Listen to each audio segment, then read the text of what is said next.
சங்கீதம் 91 ஒரு வசனம் இருக்குல்ல, அவன் உன் வழிகளில் எல்லாம் உன்னை காக்கும்படிக்கு உனக்காக கர்த்தர் தம்முடைய தூதர்களுக்கு கட்டளையிடுவார். அவங்க என்ன பண்ணுவாங்க? உன் பாதம் கல்லில் இடராதபடிக்கு தங்கள் கைகளில் ஏந்தி கொண்டு போவார்கள். சொல்லிட்டு அப்படியே கீழே இருக்கும். ஆபத்துன்னு ஒண்ணு வரும், அவனுக்கு பிரச்சனைன்னு வரும். அப்படி ஆபத்து வரும்போது, ஆபத்தில் கேப்ரியல் அவன கூட, மீகாவேல் அவன் கூட இல்ல இல்ல இல்ல, சில பிரச்சனையில தூதர்கள் எல்லாம் அனுப்ப மாட்டேன், நானே நல்ல கரங்களை தட்டி நானே. ஹல்லேலூயா, ஹல்லேலூயா. ஆண்டவர் அதுதான் டீல் பண்ண விரும்புறார். ஹல்லேலூயா. கடலாளத்திலும் அக்கினி சூளையிலும் உன்னை காத்திடும் பலவானோ, விஷ சர்ப்பங்களும் சிங்க கூட்டங்களும் பயம் வேண்டாம். கைகளை உயர்த்தி என்றுரை செய்தவரை, என்றுரை செய்தவரை ஓடலாரதடரல. Amen. Thank you, Holy Spirit. Amen. Amen. Amen. ஆண்டவர் வார்த்தை தந்து இயேசுவை குறித்து கேள்விப்பட்டு இயேசு மட்டும் இல்லப்பா, சீஷர்கள் போய் கை வச்சாலே விடுதலை நடக்குது. நேரா வந்து பார்த்தா, ஆமென், கர்த்தருக்கு மாத்திரம் மகிமை உண்டாவதாக. ஹல்லேலூயா. அந்த சீஷர்கள் தளர்ந்து இருக்கிறாங்க. சீஷர்கள் நினைச்சிருப்பாங்க ஒழுங்கா அவர் கூட மேல போயிருந்திருக்கலாம். ஆமென். பகல் ஃபுல்லா மினிஸ்ட்ரி, நைட்டு இயேசு போகிறான். நம்ம நினைக்கலாம் ஒருவேளை ஏன் இந்த பேதுரு, யோவான், யாக்கோபு மட்டும் கூட்டிட்டு போற, அவங்க என்ன ஸ்பெஷலா அப்படின்னு. இல்லை, நீங்க நல்லா கவனிச்சீங்கன்னா தெரியும், இந்த 3 பேரும் அவர் கூட எங்கேயும் போறதுக்கு ரெடியா இருக்கிறாங்க. அதான் விஷயம். அவைலபிளா இருக்கிறவனுக்கு எப்பவுமே ஆப்பர்ச்சுனிட்டி கிடைச்சிட்டே இருக்கும். இதுதான் கிங்டம் உடைய பெரிய ஒரு காரியம். அவைலபிளா ஒருத்தங்க இருக்கிறாங்க அப்படின்னா, யாரை அனுப்புவேன், யார் போவா, நான் இருக்கிறேன் ஆண்டவரே, வா நீ வா, அவ்வளவுதான். நீ யாரு, உங்க அப்பா பேர் என்ன, நீ எந்த சர்ச்சு, நீ எந்த பைபிள் காலேஜ், இப்படிலாம் அவர் கேட்க மாட்டார். அவைலபிளா இருக்கிறவனுக்கு. அவைலபிளா இருக்கிறவன் யார் தெரியுமா? அன்பு கூறுகிறவன். ஹல்லேலூயா. நீ என்னிடத்தில் அன்பா இருக்கிறாயா, அவ்வளவுதான், எஸ் லார்ட் வா அப்படின்ட்டார். அவைலபிளா இருக்கிறவங்களுக்கு கிங்டம்ல வேலை இருந்துட்டே இருக்கும். ஆமா, பரலோக ராஜ்யத்துல ஏதாவது ஒண்ணு செய்யணும்னு நினைக்கிறீங்களா, அவைலபிளா இருங்க. அதனாலதான் ஏலி இல்ல, ஏலி வந்து சாமுவேல்ட்ட என்ன சொல்லுவா தெரியுமா? இனி அவர் ஏதாவது கூப்பிட்டா என்ன சொல்லணும் தெரியுமா? சொல்லும் அடியன். அவ்வளவுதான். அதன் அர்த்தம் நான் அவைலபிளா இருக்கிறேன் ஆண்டவரே. ஆமா, பையனை பலிபீடத்துல படுக்க வச்சுட்டு கத்திய ஓங்கும் போது, ஆபிரகாம் அப்படின்னு சொல்லுங்க இப்படியா சொன்னாரு? இல்ல, அடியேன் அப்படின்ட்டாரு. என்னங்க நீங்க பண்ணதையும் பண்ணிட்டு கத்திய வாங்கினதுக்கு அப்புறம் ஆபிரகாம் சாராள்னு கூப்பிட்டு இருக்கிறார். இல்ல அடியேன். அவன் ரெடி, எந்த சிச்சுவேஷன்ல இருந்துட்டு ரெடி. எஸ் எஸ், அவ்வளவுதான். ஆமென், ஆமென். ஆண்டவர் பாரு, இந்த 3 பேரை கூட்டிட்டு போறார். மத்த சீஷர்கள் நினைச்சிருப்பாங்க, எப்பா பேதுரு நினைச்சிருப்பார், ஒழுங்கு அங்க வந்து தூங்கி இருக்கலாம்ல. சில அப்படிதான், நம்ம சர்ச்சில் போய் தூங்குவோம், எதுக்கு வீட்டுல தூங்கிட்டு இருக்கிறீங்க? ஏன்னா பேதுரு, யோவான், யாக்கோபு அங்க போய் என்னதான் பண்ணிட்டு இருந்தாங்க? அங்க வந்து தூங்கிட்டு இருக்கலாம். தெரியுமா என்ன கனவு தெரியுமா? அவ்வளவு அப்படி இருக்கும். அப்படி மகிமை அப்படி இரு. திடீர்னு பார்த்தா எலியா வந்தாரு. ஆமா, நீ கீழே இருந்து பார்த்து உனக்கு ஃபுல்லா பேயோட கிடந்து. வீட்டுல இருந்து தூங்குனா கெட்ட சொப்பனம், சர்ச்சில் வந்து தூங்குனா நல்ல சொப்பனம். இங்க பாரு எவ்வளவு போராட்டம் இருக்கு. நீ அங்க வந்தேன்னா ஒழுங்கு அங்க வந்து சில பாக்குறாங்க, என்ன தீர்க்க தரிசனமா வருது. கரெக்ட் தானே? எல்லாம் தளர்ந்து நிக்கிறாங்க. சீஷர்கள்லாம் தளர்ந்து நிக்கிறாங்க. ஆண்டவரே எங்களை காப்பாத்துங்க ஆண்டவரே. இவரால இவன் நம்ம பல காரியங்கள் எதிர்பார்த்து வரும். எதிர்பார்த்து வரும். ஹல்லேலூயா. சீஷர்கள் தண்டு வலிக்கிறதுல வருத்தப்படுகிறதை இயேசு கண்டு என்றிருக்கு. இயேசு இவங்களை தனியே அனுப்பி விட்டதே எதுக்கு தெரியுமா? பிதா கிட்ட பேசுறதுக்கு. பிதா இயேசுவை பார்க்கிறார், இயேசு சீஷர்களை பார்க்கிறார். அந்த பார்வை எப்படி பாஸ் ஆகுது பாருங்க. பிதா வந்து இயேசுவை பார்த்துட்டு இருக்கும்போது இயேசு வேற எங்கேயோ பார்த்துட்டு இருக்கிறார். அந்த பார்வை, ஆண்டவருடைய அன்பை பாருங்க. யோவான் சுவிசேஷத்துல இருக்கும், அவங்க 3-4 மைல் தண்டு வலித்து போனாங்க. மார்க்ல இருக்கும் தண்டு வலிக்கிறதுல வருத்தப்படுகிறது. அதாவது ஒவ்வொரு மைல் தாண்ட தாண்ட பிரச்சனை முடியும்னு பார்த்தா இன்னும் கொந்தளிப்பு இருந்துட்டே இருக்கு. 3-4 மைல், ஒரு 6-7 கிலோமீட்டர் கிட்ட இவங்க டிராவல் பண்ணி வந்து இதுக்கு மேல முடியாது அப்படிங்கிற நிலைமை வரும்போது இயேசு அங்க வரார். தாவீதுடைய குவாலிட்டி என்ன தெரியுமா? உண்மையிலே தாவீதை தேற்றுறதுக்குன்னு யாருமே கிடையாது. தாவீதுக்கு அப்பா உண்டு, அம்மா உண்டு. ஃபியூச்சர்ல அம்மா இருந்தாங்களான்னு தெரியல. சகோதரர்கள் உண்டு, 7 சகோதரர்கள் உண்டு. இவங்கள ஒருத்தங்க கூட தாவீதை தேற்றுனதா தெரியல. தாவீதுக்கு பால் கொடுக்கும் போது தாய் தேற்றி இருக்கிறாங்க. தாய் நிறைய வசனம் சொல்லி இருக்கிறாங்க. அதான் சொல்லுவேன், நான் என் தாய்ப்பாலை குடிக்கும் போதே உன் பேரில் நம்பிக்கையா இருக்க வைத்தீர், நான் உம்முடைய சார்பில் விழுந்தேன். மார்போடு அந்த தாய் தாவீது குழந்தையா இருக்கும்போது சேர்க்கும் போதே அவனுக்கு நல்ல நம்பிக்கையை ஊட்டிட்டாங்க. ஏன்னா அந்த அம்மாவுக்கு தெரியும், ஃபேமிலி சிச்சுவேஷனை பார்த்து இந்த பையனை தூக்கி விடுறதுக்கு இந்த வீட்டில் யாரும் கிடையாது. ஆனா இவனை தூக்கி விடுற ஒருத்தரை குறித்த நம்பிக்கையை இவனுக்கு பால் கொடுக்கும் போதே ஊட்டி விட்டாங்க. அவ்வளவுதான். ஆமா, யாரும் கிடையாது. ஒரே ஒரு ஃப்ரெண்டு மட்டும்தான் கொஞ்ச நாள் இருந்தான். அவன் பேர் என்ன தெரியுமா? யோனத்தான். ஆனா அந்த யோனத்தானோட தாவீது டைம் ஸ்பெண்ட் பண்ணதை விட ரியாலிட்டி என்னன்னா சவுல் கூட தான் ரொம்ப ஸ்பெண்ட் பண்ண வேண்டி இருந்துச்சு. நம்ம லைஃபும் அப்படிதான். ஆமென். சில டைம்லாம் ஐயோ இவங்களா வேண்டாம்னு நினைப்போம் பாருங்க. சர்ச்சுக்கு போனாலும் அவங்க தான் பக்கத்துல இருப்பாங்க, வீடு மாதிரி போனாலும் அந்த வீட்டு ஓனரா அவங்கள தான் இருப்பாங்க. ஆமென். எந்த கம்பெனில சேர்ந்தாலும் அவங்க தான் அங்க இருப்பாங்க. சிலர் நம்ம யோனத்தான் கூட ரொம்ப நாள் ஓடலான்னு பார்த்தா நம்ம ஓடுறது ஃபுல்லா யாரு கூட தான் இருக்கு தெரியுமா? சவுல் கூட தான் இருக்கு. சில சகோதரர்களுடைய மனநிலைமை புரிகிறது. கர்த்தர் உங்களை ஆசீர்வதிப்பாராக. ஆமே. ஆனா தாவீதுக்கு பிளஸ் என்ன தெரியுமா? அவன் தன்னை தேற்ற பழகினான். நல்லா புரிஞ்சுக்கோங்க. நம்ம சூறை செடி கீழே படுத்தாலும் எப்பவுமே தூதன் வரணும்னு கிடையாது. தாவீதுக்கு ஒரு நாள் கூட தூதன் வந்து தேற்றுனதை பார்க்க முடியாது. நம்மளை தூதன்லாம் வந்து தேற்றுவான்னு சொல்லிட்டு பார்த்துட்டு இருந்தீங்கன்னா அப்புறம் நம்மளை சுத்தி இருந்து பார்ப்பாங்க, அது வேற. ஆமா, எப்போ வரன்னு தெரியும். ஆனா நம்மை தேற்ற பழகணும். என் ஆத்துமாவே நீ ஏன் கலங்குற? அவர் தானே நீயா அவர் குப்பியிலிருந்து சிந்தும் போது நீ தலையை கொடுத்தியா? இல்ல, ஆட்டு தொழுவத்தில் இருக்கிற உன்னை கண்டுபிடித்து தெரிந்தெடுத்து சிங்கத்தின் வாய்க்கும் கரடியின் கைக்கும் கோலியாத்தின் மட்டையத்துக்கும் சவுலின் ஈட்டிக்கும் உன்னை தப்புவித்து அபிஷேகித்தது உன்னை என்றென்றைக்கு சிறுமைப்பட்டு போவதற்கல்ல, சில காரியங்கள் நடக்காமல் போகிறதை குறித்து தளராதே. இதோ நாட்கள் வருகிறது. ஆமென். நிச்சயமாக முடிவு உண்டு. உன் நம்பிக்கை. ஆமென். சொல்லுங்க பார்க்கலாம். ஒரு மழையும் தோராதிருந்திட்டில்ல, ஒரு காற்றும் அடங்காதிருந்திட்டில்ல, ஒரு ராவும் புலராதிருந்திட்டில்ல, ஒரு நோவும் குறையாதிருந்திட்டில்ல, திரமாலையில் ஈச்செருத்தோணியில், திரமாலையில் ஈச்செருத்தோணியில் அமரத்தன் அருகே அவருள்ளதால் ஒரு மழையும் தளராதே சகோதரா, தளராதே சகோதரி. ஹல்லேலூயா. ஆமென். ஆமென். 3-4 மைல் இதுக்கு மேல முடியாதுன்னதும் இயேசு எதை ஸ்டாப் பண்ணிட்டு வரார் தெரியுமா? பிதாவோடு உள்ள கான்வர்சேஷனை ஸ்டாப் பண்ணிட்டு வரார். அவருக்கு ரொம்ப பிடிச்சது, அது ரொம்ப பிடிச்சது என்ன தெரியுமா? அப்பா பக்கத்துல இருக்கிறது. அதான் கொள்ளையாடின பொருளா என்ன அவருக்கு ரொம்ப பிடிச்சது. அந்த கிரீடங்களோ அல்லது எல்லாரும் இதெல்லாம் இல்ல, அப்பா பக்கத்துல இருக்கிறது, அப்பா கூட பேசுறது. ஆனா அவருடையவர்கள் அந்த விசுவாச ஓட்டத்துல ரொம்ப ஸ்ட்ரகிள் பண்றாங்கன்னு தெரிஞ்சதும் அவருக்கு ரொம்ப பிடிச்சதை ஸ்டாப் பண்ணிட்டு ஆமா வராருன்னா அவர் நம்ம மேல வச்ச அன்பு. ஹல்லேலூயா. என் ஆண்டவர் என் மேல வச்ச அன்பு பெருசுன்னு சொல்றவங்க வலது கரத்தை உயர்த்தி சத்தமா ஆமென்.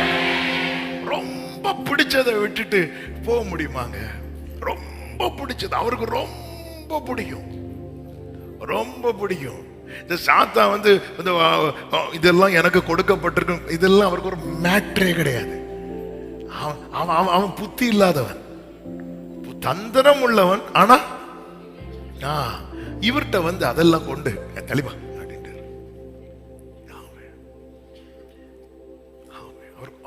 ரொம்ப இயேசுக்கு ரொம்ப பிடிச்சது என்ன தெரியுமா? அந்த பிதா பக்கத்துல அவருக்கு அதுதான் அவர் சொல்ல, நீ ஏன் கூட இருப்ப அப்படின்னு. பரலோகத்துல நான் உன் கூட இருப்பேன்னு சொல்லல, நீ ஏன் கூட. ஏன்னா எனக்கு யார் ரொம்ப பிடிக்கும்? எனக்கு பிதாவையும் பிடிக்கும், எனக்கு இப்போ ஒன்னையும் பிடிக்கும். நான் 2 பேரையும் விட மாட்டேன். ஹல்லேலூயா! என்ன அன்புங்க! ஆமென். ஆண்டவருடைய அன்பு. நம்ம என்ன, ஐயோ நான் நினைச்ச இந்த காரியம் எனக்கு தடைப்பட்டுட்டு ஆண்டவர் என்ன நேசிக்கல, இந்த காரியம் எனக்கு கிடைக்கல, ஆண்டவர் என்ன, நம்ம இப்படியே வச்சிட்டு இருக்கிறோம். இதெல்லாம் எவ்வளவு, இதெல்லாம் இது அறியாமை. ஆண்டவரே, மேல நீங்க வச்ச அன்பு பெருசுப்பா. உங்க அன்பு பெரியது, உங்க இரக்கம் பெரியது, உங்க கிருபை பெரியது. மூன்றாவதாக, அவிசுவாசத்துக்கு இடம் கொடாதிருங்கள். அவிசுவாசம் வரும். சில காரியங்கள் 9 பரிசுத்தவான்கள் 9 அப்போஸ்தலர் சேர்ந்து ஜெபம் பண்ணியும் இன்னும் அவனை அந்த பிசாசு அலக்கழிச்சிட்டு தான் இருக்குன்னு சொல்லும் போது நமக்கு என்ன வரும்? அவிசுவாசம் வரதான் செய்யும். 1 ஆகஸ்ட் 2 ஆகஸ்ட் இல்ல, என்னைக்கு இங்க ஆகஸ்ட் ஜெபம் தொடங்கிச்சோ அன்னையிலேருந்தே நாங்க இருக்கிறோம். இன்னும் எங்களுக்கு எப்பத்தாவும் பொய்யாச்சு, அப்பத்தாவும் பொய்யாச்சு. எங்களுக்கு இன்னும் வாசல் திறக்கலன்னு வரும்போது என்னதான் வரும்? அவிசுவாசம் வரும். இடம் கொடுத்துறாதீங்க. ஏன்னா அந்த சந்தேகம் இருக்குல்ல, சந்தேகம், ஒருவன் சந்தேகத்தோடு கேட்டா அவரிடத்திலிருந்து பெற்றுக்கொள்ளவே முடியாது. ஏன்னா சந்தேகத்தோடு கேட்கிறவன், யாக்கோபு 1:6 எப்படி சொல்லப்பட்டிருக்கிறது? காற்று சந்தேகப்படுகிறவன் காற்றினால் அடிபட்டு அலைகிற கடலின் அலைக்கோப்பா இருக்கிறான். சில அலையெல்லாம் பார்த்திருக்கீங்களா? அப்படி பெருசா எழும்பி வரும். எழும்பி வரும்போது கரையில் நிக்கிறவங்க ஓடுவாங்க, ஆனா கரைக்கே வராது. அது கரைக்கே வராது. ஏன்னா காற்று வந்து என்ன பண்ண தெரியுமா? அது ஒண்ணு இல்லாம ஆக்கிறோம். இந்த சந்தேகம் என்ன தெரியுமா செய்யும்? நம்முடைய ஜெபத்தை, நம்முடைய விண்ணப்பத்தை ஆண்டவர் சமூகத்திலே கொண்டு போய் சேர்க்காது. இதான் விஷயம். சந்தேகம் நம்முடைய ஃபெய்த் வந்து பரலோகத்துக்கு ரீச் ஆகாது. சந்தேகம்ங்கிற காற்று அடிச்சுட்டே இருக்கும். அப்ப சந்தேகம் வரும்போது அதுல இருந்து வெளியே வர என்ன செய்யணும்? பேதுரு பண்ணார்ல, இந்த தகப்பன் பண்ணார்ல, என்ன? ஆண்டவரே என்னை ரட்சியும், ஆண்டவரே என் அவிசுவாசம் நீங்கும்படி எனக்கு உதவி செய்யும். பேதுருக்கு சந்தேகம் வந்துச்சு, கடல்ல மூழ்கிறான். சந்தேகம் வர காரணம் என்ன? காற்று இன்னும் அடித்து கொண்டே இருக்கிறது. இந்த தகப்பனுக்கு சந்தேகம் வர காரணம் என்ன? இங்க வந்து 9 பரிசுத்தவான்கள் ஜெபம் பண்ணதுக்கு அப்புறமும் பிள்ளைய பிசாசு அலக்கழிச்சிட்டு தான் இருக்கு. வீட்டுல அலக்கழிக்குது, ஓகே, சபையில அலக்கழிக்குதுன்னு சொல்லும் போது சந்தேகம் வருமா? வராதா? வரதான் செய்யும். சந்தேகம் வரதான் செய்யும். ஆண்டவர்கிட்ட கேட்கிற, ஆண்டவரே விசுவாசிக்கிறேன்ப்பா, ஆனா என் அவிசுவாசம் நீங்கும்படி எனக்கு உதவி செய்யும். இதுதான் கெஞ்சுகிறது. பைபிள்ல ஒரு வாசல். இயேசு மலை உபதேசத்தை ஸ்டார்ட் பண்ணும் போது அவர் சொன்ன முதல் வேர்டு என்ன சொல்லுங்க பார்க்கலாம்? இயேசு மலை உபதேசத்துல ஃபர்ஸ்ட் வேர்டு என்ன? கரெக்ட். அது ரொம்ப எளிமையா சொல்றீங்க. ஆவியில் எளிமை உள்ளவர்கள், poor in spirit. Poor in ஸ்பிரிட்னா என்ன தெரியுமா? பொது அந்த தேவை உள்ளவர்கள். எனக்கு எப்பவுமே அவருடைய ஒத்தாசை தேவை, எனக்கு எப்பவுமே அவருடைய உதவி தேவை. இந்த தேவை உள்ளவங்க எப்பவுமே பாருங்க இப்படிதான் நிற்பாங்க. ஜாபட ஏதாவது இருக்கா இப்படி கேட்பாங்க. வீட்டுல தேவை உள்ளவங்க இல்ல, அம்மா இப்படி இருக்கணும் ஆண்டவர்கிட்ட எப்பவுமே. எப்பவுமே அதுக்கு நான் ஆண்டவர்கிட்ட யா அப்படி இல்லை, எப்பவுமே எனக்கு அந்த சப்போர்ட் தேவை ஆண்டவர், எனக்கு எப்பவுமே உங்க உதவி தேவை ஆண்டவரே, எனக்கு எப்பவுமே அது தேவைப்பா, எனக்கு தேவை, இன்னும் தேவை இப்படி இருக்கணும் ஆண்டவர்கிட்ட. நம்ம கொஞ்சம் ஜெபம் பண்ணி கொஞ்சம் அப்படி வந்ததும் அவ்வளவுதான். இல்ல இல்ல, எப்பவுமே, அதாவது நம்மை சார்ந்து எதுவுமே நம்ம வைக்க கூடாது, அவரை சார்ந்து எல்லாத்தையும் வைக்கணும். இப்படிதான் இப்படிதான். அதான் எனக்கு அவர் தேவை ஆண்டவரே, எப்பவுமே அவர்கிட்ட எப்பவுமே. அதான் பாருங்க, இவன் பார்க்கறான், எனக்கு அவிசுவாசம் நீங்கும்படி செய்யும், ப்ளீஸ் ப்ளீஸ் கெஞ்சினான். சந்தேகத்துக்கு இடம் கூடாதிருங்கள். 4, விசுவாசத்தில் நிலைத்திருங்கள். விசுவாசத்தில் நிலைத்திருக்க என்ன செய்யணும் தெரியுமா? இவன் பாருங்க, பையனை கூட்டிட்டு வரான், இன்னும் சுகம் கிடைக்கல. சுகம் கிடைக்கலன்னதும் அவன் திரும்பி போகாம இன்னும் ஆண்டவர் சமூகத்தில் இருக்கிறான் பாருங்க. 18 வருஷம் ஆகியும் கூன் மாறல, ஆனால் அவ ஆண்டவர் சமூகத்தில் இருக்கிறா பாருங்க. விசுவாசத்தில் நிலைத்திருங்கள். விசுவாசத்தில் நிலைத்திருக்க. சமூகத்தை விட்டு விலகிறாதீங்க, பின்வாங்கி போயிடாதீங்க. நடக்குதோ நடக்கலையோ, ஆண்டவர் சமூகத்துல உங்களுக்கு நம்பிக்கை இருக்கோ இல்லையோ, நீங்க தேவ சமூகத்தை விட்டு பிரியாம இருக்கிறீங்க தெரியுமா? கர்த்தர் உங்களை எந்த லிஸ்ட்ல வச்சிருப்பார் தெரியுமா? சீஷர்கள்லாம் ஃபுல் விசுவாசத்தோடயா இருந்தாங்க? இல்ல, ஆனா கூடவே இருந்தாங்க. இயேசு என்ன தெரியுமா சொல்லுவார்? என் கூட நிலைத்திருந்தவங்க நீங்க தான் அப்படிப்பார். அதனால நான் அங்க இருக்கும்போது உங்களுக்கு ஒரு ராஜ்யத்தை நான் ஏற்படுத்துறேன் அப்படின்னு. இங்க ஒருத்தனுக்கும் ஒரு நம்பிக்கை கிடையாது. ஆண்டவரை பார்த்து ஆவேசம்னு சொன்ன டீமாக்கும், ஆனா பேயெல்லாம் என்ன சொல்லிச்சு தெரியுமா? உன்னதமான தேவனுடைய குமாரனா. பேய் கரெக்டா சொல்லுது, ஆனா இந்த சீஷர்கள் ஆவேசம். சீஷர்கள் அவரை பார்த்து பேய்ங்குது, பேய் அவரை பார்த்து இப்படிப்பட்டவங்கள்ட்ட ஆண்டவர் சொல்ல, என்னோடு கூட இருந்தவர்கள் நீங்க தான். எனக்கு நேரிட்ட உபத்திரவங்களில், எனக்கு போராட்டத்தில் என் கூட இருந்தீங்க பாருங்க, உங்களுக்கு நான் ஒரு ராஜ்யத்தை ஏற்படுத்துறேன். ஆமா, உடனே அதுல யார் பெரியவனா இருப்பான்? நம்ம ஆட்களை திருத்தவே முடியாது. ஆமா, இருந்துருங்க ஆண்டவர் சமூகத்துல. ஏதாவது நடந்துச்சா? இல்ல. அப்ப ஏன் போற? இப்படிதான் உலகம் கேட்கும். இல்ல இல்ல, நான் இருக்கிறேன். ஆமே, உனக்கு கொஞ்சம் பலன் இருந்தோம், நீ நாமத்தை மறுதலியாதபடியா திறந்த வாசலை. 5வது ஒரு வார்த்தையை சொல்லி ஜெபிக்க விரும்புகிறேன். உன் விசுவாசம் பேசப்படும். இந்த வசனத்தை நல்லா கவனிங்க. இந்த 2 வசனத்தை வாசித்து அப்படியே ஜெபிக்கலாம். 9வது அதிகாரத்தின் 22, 23 வசனங்கள். இவனை கொல்லும்படிக்கு ஆண்டவர் கேட்கிறார். இவனுக்கு இது எவ்வளவு காலம் இருக்கிறது அப்படி சொல்லும் போது அவன் சொல்றான், சின்ன வயசுல இருந்தே இருக்குது.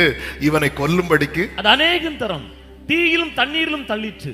நீர் ஏதாயிலும் செய்யக்கூடுமானால், நீங்க ஏதாவது செய்யக்கூடுமானால் எங்கள் மேல். இந்த வேட கவனிங்க, எங்கள் மேல். எங்கள் மேல்னா யார் மேலாம்? என் மேல, என் பையன். ஏன்னா பிள்ளைக்கு கஷ்டம், யாருக்கும் கஷ்டம்.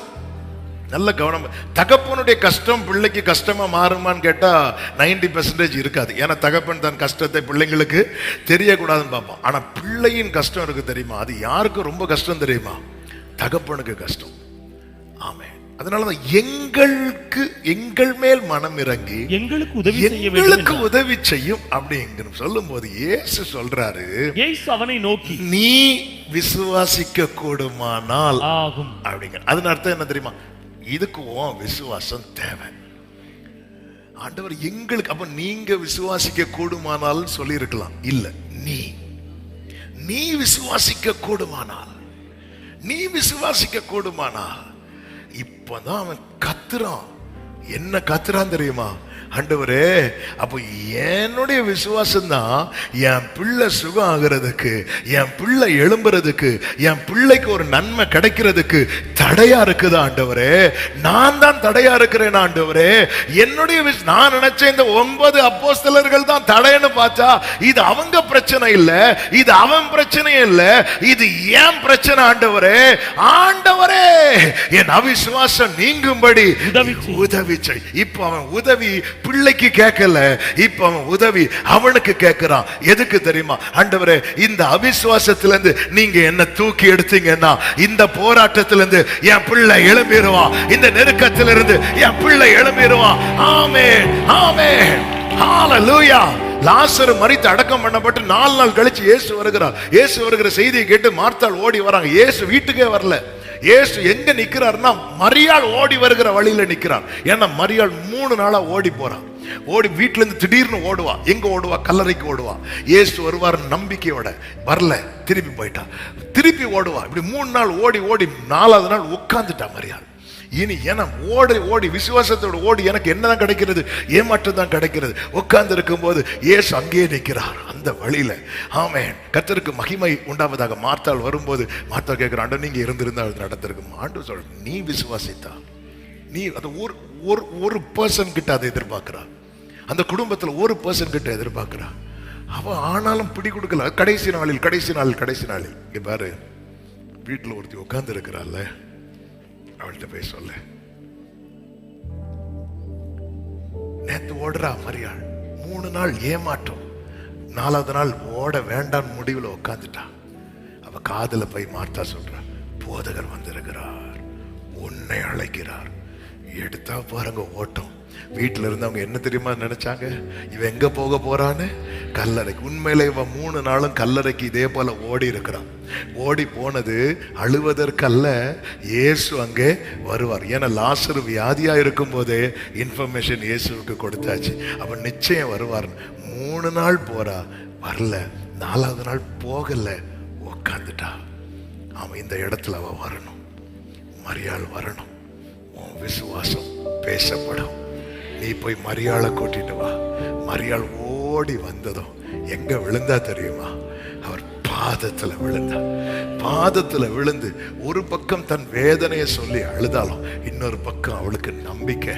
அவருடைய பாதம் வந்துட்டு இந்த இடத்துல, அந்த பாதம் பட்டுட்டு, இந்த வேதனையில் அவருடைய பாதம் பட்டுட்டு 4 நாள் ஆயாலும் நாற்றம் வகிச்சாலும் கல்லற முன்பில் கர்த்தர் வரும். 3 நாள் ஓடி ஓடி ஏமாற்றத்தோட நீ ஓடண்டான்னு சொல்லி உட்கார்ந்து இருக்கிறீங்களா? உன் விசுவாசம் வேணும். உன் தலைமுறையை தூக்கி எழுப்ப, விழுந்து போன கூடாரத்தை திரும்ப எடுக்க உன் விசுவாசம் தூக்கி எடுக்கப்படணும். ஆமென், ஆமென். மரித்து அடக்கம் பண்ணப்பட்டு 4 நாள் ஆகி அந்த சரீரம் அழுகி செத்து, ஆமென், செத்து அழுகி 4 நாள், அத நாருமே இல்ல இல்ல. ஆமென். சரீரம் நாரலாம், விசுவாசம் நாரக்கூடாது.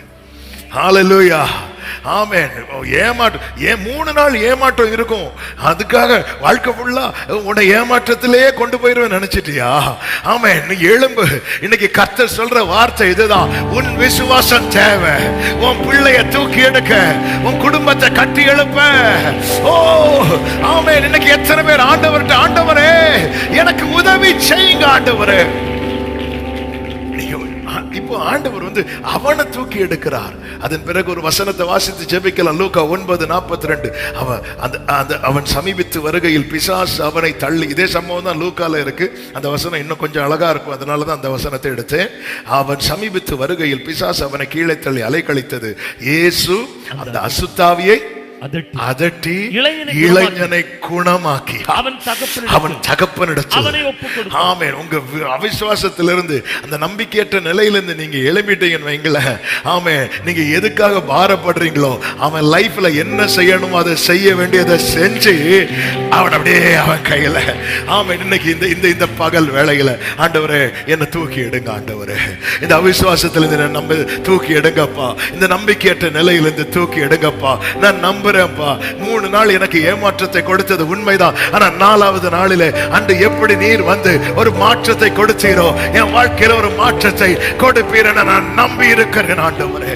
எனக்கு கேட்கிற அன்பு சகோதரா சகோதரி, ஆமே, உங்க எதிர்காலத்துக்கு, உங்க தலைமுறைக்கு, ஆமே, உங்களுடைய ஒவ்வொரு காரியத்துக்கும் உங்களுடைய விசுவாசம் அவர் பார்க்கிறார். ஆண்டவர் சார், நீ விசுவாசிக்க கூடுமானால் ஆகும் அப்படிங்கிற. உன் பையன் விசுவாசிக்கணும் சொல்லல. இந்த இடத்துல இது டெஸ்ட், அவனுக்கான டெஸ்ட் இல்ல, உனக்கான டெஸ்ட். ஆண்டவரே நான் டவுன் ஆறேன்ப்பா, டவுன் ஆறீங்களா? கெஞ்சுங்க, என்னை தூக்கி எடுங்கப்பா. ஆமென். அவர் விழுகிற யாவரையும் தாங்கி மடங்கடிக்கப்பட்ட யாவரையும் தூக்கி விடுகிறார். இன்னைக்கு நம்பிக்கையோடு ஒப்பு கொடுத்து விசுவாசத்தோடு புறப்பட்டு செல்லுங்கள். எப்படி அந்த மகனை கர்த்தர் குணமாக்கி கொடுத்தாரோ, உங்க ஃபியூச்சரை கர்த்தர் குணமாக்குவார். உங்க தலைமுறையை கர்த்தர் குணமாக்குவார்.